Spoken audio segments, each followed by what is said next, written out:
Donald Trump, for someone who has never really been known for his religiosity with his 2 Corinthians gibberish and, him just being a generally shitty person and adulterer, you'd think he wouldn't really do much to destroy the separation between church and state. But I think he's more effective at doing this than evangelicals like George W. Bush were. Because we all know that he essentially gutted the Johnson Amendment early in his administration, which allows churches to engage in political activity without worrying about losing their tax-exempt status. And now he's endorsing a move that is a brazen violation of the Constitution. Now, as Camilo Montoya Galvez of CBS News reports, President Trump appeared to endorse efforts by legislators in several states to allow public schools to offer Bible classes. Numerous states introducing Bible literacy classes, giving students the option of studying the Bible, starting to make a turn back. Great, Mr. Trump tweeted Monday morning after Fox and Friends ran a segment on the topic. Christian lawmakers in 6 Republican-controlled state legislatures across the country are pushing for legislation that would allow public schools to offer elective classes on the New and Old Testaments. The push by conservative legislators in Florida, Indiana, Missouri, North Dakota, Virginia, and West Virginia has stirred some controversy. Critics of the proposals, including the American Civil Liberties Union, argue that public school classes on the Bible would jeopardize the separation of church and state enshrined in the First Amendment to the Constitution.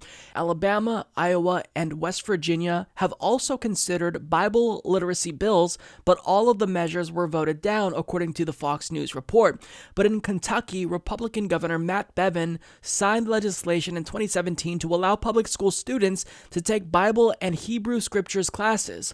A year ago, in January 2018, the ACLU of Kentucky expressed concern to the Kentucky Board of Education after an Open Records Act investigation found that many courses violated constitutional requirements that say that religious texts used in classrooms must be secular, objective, and not promote any specific religious view. The ACLU said it found public school teachers using the Bible to impart religious life lessons and use of Sunday school lessons and worksheets for source material. These are not academic approaches to objective study of the Bible and its historical or literary value, the ACLU pointed out. So this is undoubtedly a violation of the Constitution, which the Republican Party claims to care so much about. This is something that Republican governors are doing. And Donald Trump just endorsed this effort via tweet, which will embolden them more so than they've ever been emboldened, because while these Republican governors do things to destroy that wall between religion and state, former Republican administrations like Bush were less inclined to just cheer them on like this. I mean, he certainly did do his part, don't get me wrong, but what Trump said here in that tweet, Bible literacy classes, I mean, he's not even trying to hide it. Wow, that is just, it's so brazen. Now, if you are a Christian and you're wondering, Mike, what's the problem? Well, think about it this way. In the event there were Quran literacy classes or Satanist literacy classes where they didn't just examine it in an educational and academic light, they actually taught it as if it were a Sunday school class. They taught the Quran. They taught you how to obey the Quran or worship the devil. Would you be okay with that? Would that be acceptable to you? Public schools, public dollars cannot go towards this. Nobody is saying that the Bible can't be examined in an educational way, as the article states, for historical or literary value, which there's not much there, but nonetheless, you can still look at it in an academic way. But to teach it as if it were a Sunday school class, well, now you're just openly violating the Constitution. But Republicans don't necessarily feel worried about just outright violating the Constitution, because think about this. Who just got confirmed to the Supreme Court? Brett Kavanaugh.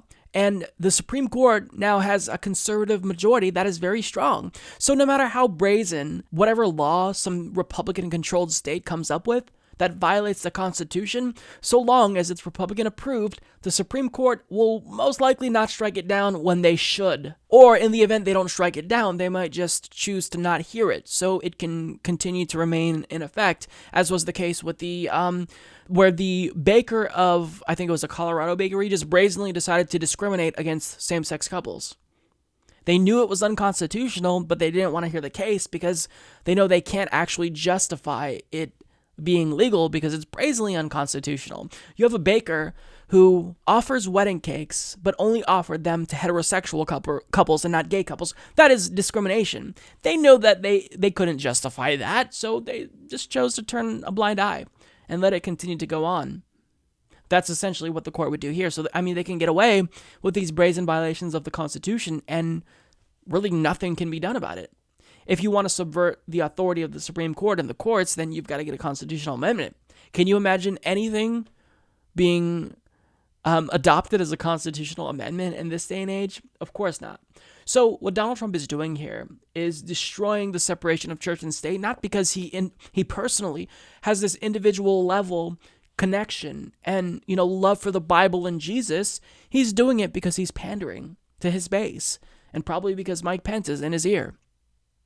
So this is just, another way that Republicans are choosing to violate the Constitution. But what they're not realizing here is they're opening the door up to satanic classes and Quran classes, because the Satanic Temple, they've been phenomenal at challenging violations to church and state, because whenever there is, a public monument to the Ten Commandments, they make sure that they get their very own, satanic-oriented monument as well.